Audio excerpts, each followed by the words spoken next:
بسم الله الرحمن الرحيم. هاقول لك على سر النجاح، إزاي تنجح في حياتك، وخصوصًا أنا هاكلمك على الجانب المهني، الشغل، الbusiness، لأن ده اللي بيمثّل جزء كبير من كيان الإنسان. فطبعًا أنت بيبقى مهم جدًا بالنسبة لك إن أنت تبقى ناجح في شغلك وتكون شغّال حاجة بتحبها، مش شغّال أي حاجة. آآ أنا بقى لي 25 سَنة شغّال في السوق، بدأت شغلي كموظف عادي جدًا، آآ كبرت في المناصب، أصبحت مدير لخدمات عالمية، بادير 9 بلاد، كان عندي مديرين هنا في مصر ومديرين في أوروبا، سِبت شغلي، فتحت شركة والحمد لله رب العالمين الشركة دلوقتي أصبحت شركتين. طبعًا كل ده بفضل من ربنا، كل النمو ده بفضل من ربنا وبسر النجاح بقى، إيه هو سر النجاح؟ العقل. العقل هو اللي بيدّيك الوسع اللي تقدر من خلاله تنمو، العقل هو اللي يقدر يدّيك الرؤية، العقل هو اللي يقدر يعمل لك استراتيجية، العقل هو اللي يقدر يدّيك خطة تشتغل عليها، وهو اللي يقدر يحقق لك الأهداف.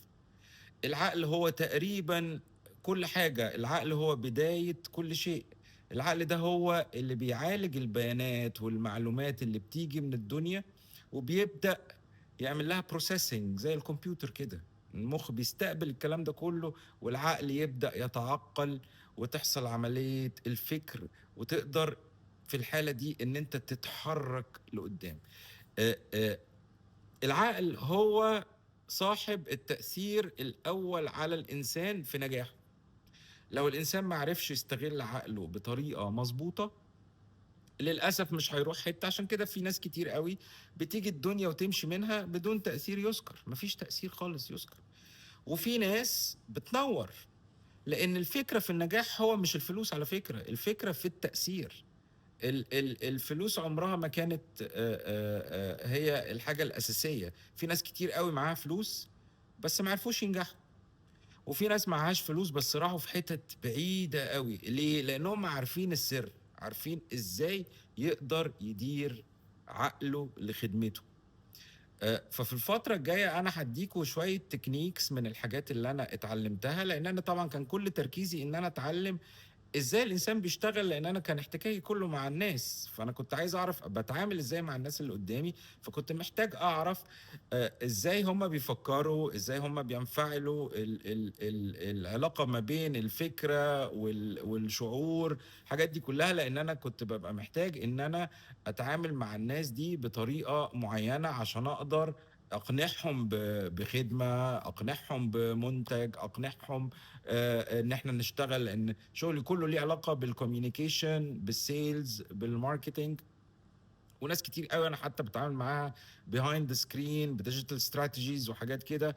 فطبعًا الحاجات دي كُلّها بتبقى مطلوب إن أنت تفهم الpsychology بتاعة الإنسان، وتفهم إزاي هو بيشتغل. فطبعًا أنا تعمقت جدًا في الموضوع ده، وابتديت طبعًا على مدار ال25 سنة دول إزاي أقدر أنا أدير نفسي عشان أقدر أوصل الرؤية بتاعتي، أنا عايز أوصل لإيه بالضبط. والحمد لله ربنا وفّقني. فأنا في الفترة الجاية هاشارك معاكم كده إزاي أنت تقدر تدير عقلك وتطوّعه لخدمتك. هاشتغل معاكم كده على هادّيكم شوية techniques وحاجات إزاي تكبّر دماغك، بس تكبّر دماغك مش بكبّر دماغك مش طنّش يعني، لأ كبّر دماغك بجد.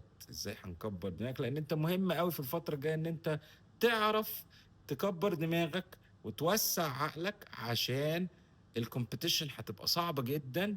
ال ال في technology مفترسة داخلة علينا، فاللي عقله منوّر هو اللي هيعرف يcompete مع حاجة اسمها AI. الAI اللي هو بي بي كل يوم أنت في advancements بتحصل مش طبيعية، فمش هيُقف ولا هيعرف يكمّل بالذات في الشغل، إلا اللي عقله عقل فِرِوِد، حد فاهم.